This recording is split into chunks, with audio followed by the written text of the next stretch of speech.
আসসালামু আলাইকুম।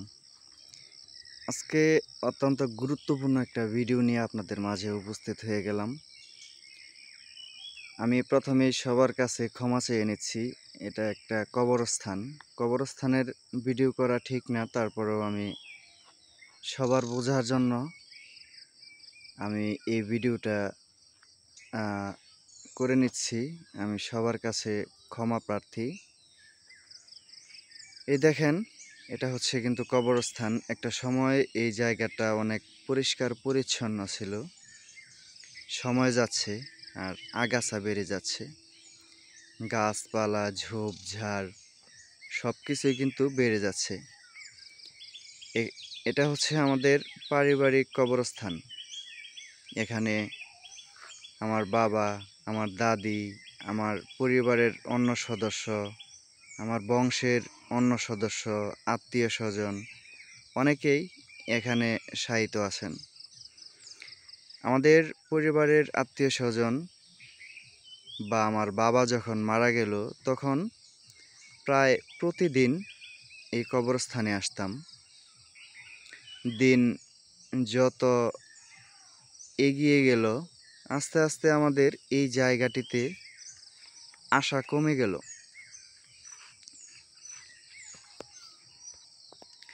তারপর সপ্তাহ যায়, মাস যায়, একবার করে আসা হয়। তারপরে বছর যায়, একবার করে আসা হয়।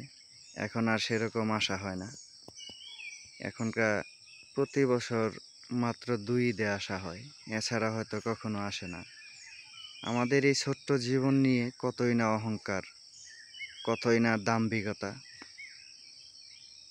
আমরা যখন মারা যাব, আমাদের ছেলেপেলে, আত্মীয়স্বজন তারাও কিন্তু আমাদের সাথে সেম ঘটনা করবে। প্রথমত মাঝে মধ্যে আসবে, তারপরে সপ্তাহে, তারপরে মাসে, তারপরে বছর।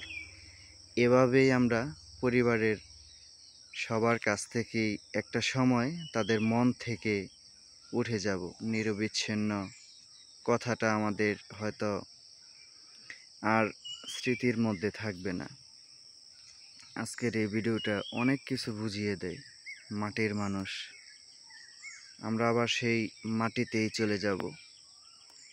কিসের এত অহংকার, কিসের এত দাম্ভিকতা, এটা আমাদের বোঝা উচিত।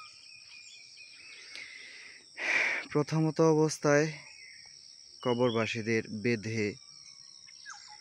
কবরটা বেঁধে তারপর বাঁশ দিয়ে আটকে দেওয়া হয়। সেই বাঁশগুলাও একসময় পচে যায়। আর আমাদের অহংকার শেষ হয় না, অহংকারগুলা পচে যায় না। প্রিয় বন্ধুরা, সবাই ভালো থাকবেন, সুস্থ থাকবেন। আল্লাহ আমাদের সবাইকে ক্ষমা করুক, সবাইকে হেদায়েত নসিব করুক, দ্বীনের পথে ফিরিয়ে আনুক। আল্লাহ হাফেজ।